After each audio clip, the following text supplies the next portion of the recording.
The 7 deadly sins, curses or reality. For millennia they have whispered in the shadows of our souls. Tales of forbidden desires and dark temptations lurking within us, tempting us with their seductive embrace. These sins are ever present, waiting for a moment of weakness. But what if these sins, these vices we grapple with, are more than just moral failings? What if they are ancient forces? What if they are gateways, portals to ancient curses lying dormant within the fabric of our being, waiting to be awakened? Are these stories mere cautionary tales passed down through generations to keep us in check? Or are they echoes of a deeper truth, a truth that binds us to the consequences of our actions, a truth we cannot escape? Let us begin this journey, and together we shall see what awaits in the abyss of human fallibility, and perhaps find answers. High atop his throne of ivory and gold sat Arcadius, the king who had everything. He ruled his kingdom with an iron fist, his heart consumed by the flames of his own ego. Arcadius believed himself to be more than a king. He fancied himself a god amongst men. Blind to his own hubris, he dismissed the warnings of his advisors, the pleas of his people. But the gods, they do not tolerate such arrogance from mortals. His name, once etched in the annals of history, was erased from every scroll, every monument, every whispered tale. Martha was a woman consumed by envy. She saw beauty in everything, but it was a beauty she coveted, a beauty she believed was unjustly denied to her. Every compliment paid to another woman felt like a dagger in her heart. She yearned for the elegance of the dancer, the voice of the songstress, the grace of the sculptor's muse. But her desire, her longing, twisted into a grotesque obsession. Her own reflection became unbearable, a constant reminder of all that she was not. Ronan was a warrior. His name whispered in hushed tones, a legend spoken of with a mixture of awe and fear. His presence was a shadow that loomed over the land, a figure both revered and dreaded by those who knew of his deeds. On the battlefield, he was a force of nature, his anger a weapon as deadly as any blade. His enemies trembled at the sight of him, knowing that facing Ronan meant facing certain doom. Each victory fueled his rage, each battle pushing him closer to the precipice of madness. The more he fought, the more he lost himself to the fury that burned within. He reveled in the heat of combat, the taste of blood on his lips.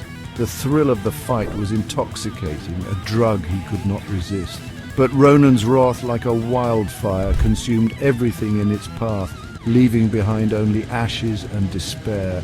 The destruction he wrought was absolute, a testament to his uncontrollable rage. He became a slave to his anger, unable to control the beast that raged within. His soul was a battlefield, torn apart by the very fury that once made him invincible. Chapter 4, Sloth, the Slumber of Thomas. I was a dreamer, a man of great potential and even greater procrastination. Thomas spent his days lost in fantasies, his nights adrift in a sea of unfulfilled promises. I believed I had all the time in the world. That opportunity would always knock twice. Days turned into weeks, weeks into years, and still, Thomas remained idle. The gods, witnessing his life ebbing away, decided to grant him the slumber he so desperately craved.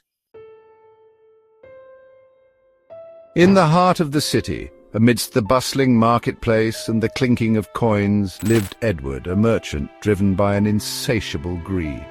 His coffers overflowed with gold, his warehouses stacked high with the treasures of distant lands. But it was never enough. He hoarded his wealth, isolating himself from the pleas of the poor, the needs of the community. Edward, the man who coveted gold above all else, was cursed to become one with his obsession. He became a prisoner within his own gilded cage, a tragic monument to the insatiable hunger of greed. Isabel was the embodiment of desire, a creature of exquisite beauty and insatiable longing. Her presence was magnetic, drawing people to her like moths to a flame, unable to resist her allure. She moved through life in a whirlwind of fleeting romances, her heart a restless flame searching for an endless supply of fuel.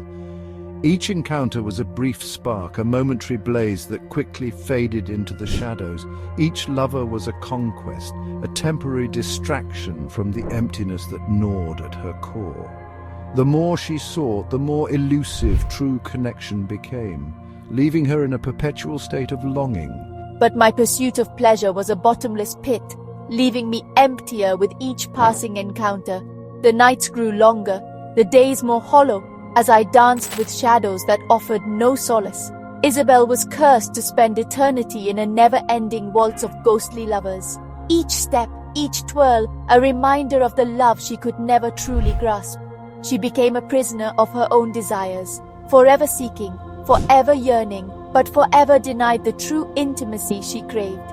Her soul, a captive of its own making, wandered through the corridors of time, endlessly searching for a love that remained just out of reach. Martin lived for the pleasures of the table. Food was his religion, his every waking thought consumed by the next feast, the next indulgence. His appetite knew no bounds, his stomach a bottomless pit that could never be filled. He devoured everything in his path, his gluttony a spectacle that both fascinated and repulsed. Martin was cursed with an unquenchable hunger, a gnawing, insatiable desire that no amount of food could ever satisfy.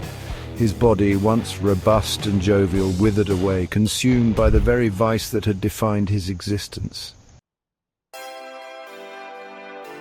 7 stories. 7 souls ensnared by their own desires, their fates a testament to the power of the 7 deadly sins. As we reflect on these tales, let us remember that the power to choose our path, to resist the seductive whispers of our darker impulses, lies within each of us.